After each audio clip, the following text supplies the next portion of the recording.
ఈ ఎపిసోడ్‌లో బాలు ఒక పెద్ద హీరోలాగా కనిపించాడు. తన మాట తీరు కానీ, వాళ్ళకి వార్నింగ్ ఇవ్వడం గానీ చూస్తూ ఉంటే, అబ్బా! బాలు సూపర్ అన్నట్టు అనిపిచ్చేస్తుంది.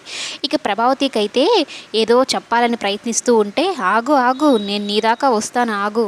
ముందు ఏం జరిగిందో చెప్పు మీనా అంటూ మీనా దగ్గర మొత్తం తెలుసుకొని, అలాగే రోహిణి ముందే మనోజ్‌ని చితక బాది, ఇక కేస్ పెడతాను అని ప్రభావతి అనడంతో, కేస్ పెడతావా? సరే పెట్టు. నేను ఎప్పుడో ఆ కేస్ వాపస్ తీసుకున్నాను. ఇప్పుడు మేము కూడా కేస్ పెడతాం మనోజ్ మీద. మా నాన్న డబ్బుని అన్యాయంగా ఎత్తుకుపోయి ఒక ఆమెకి పెట్టేశాడు.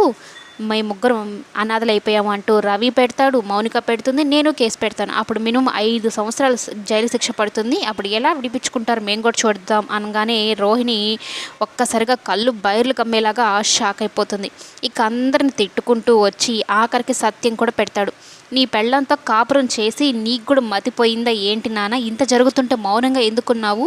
అవును, పెళ్ళికి ముందు చెప్పకపోవడం తప్పని ఎలా అంటావు? మా ఇద్దరికి ఏమైనా ఇష్టమయ్యి పెళ్లి చేశారా? బలవంతంగానే కదా పెళ్లి చేశారు. ఆ టైంలో కూర్చొని పెట్టి వీళ్ళ తమ్ముడు నా బైక్ దొంగతనం చేశాడని చెప్పాలా అంటూ సత్యం కూడా ఇచ్చేస్తాడు.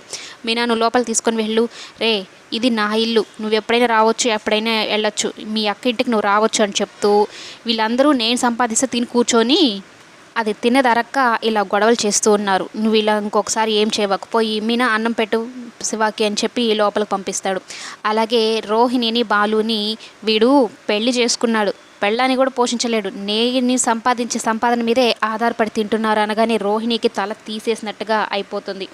ఇక ప్రభావతి అయితే నోరు మూసేస్తుంది. ఇక తమ్ముడిని తీసుకుని వెళ్ళి భోజనం తినిపిస్తూ, అక్క ఇన్ని మాట్లాడిన తర్వాత నేను ఎలా తినాలి అంటే, మీ బావ చూసుకుంటాడు లేరా అవన్నీ నిన్ను మీ బావ నమ్ముతున్నాడు, మీ బావ అర్థం చేసుకున్నాడు అంటూ కళ్ళ నిండా నీళ్లు పెట్టుకొని తమ్ముడికి భోజనం తినిపిస్తూ ఉంటుంది.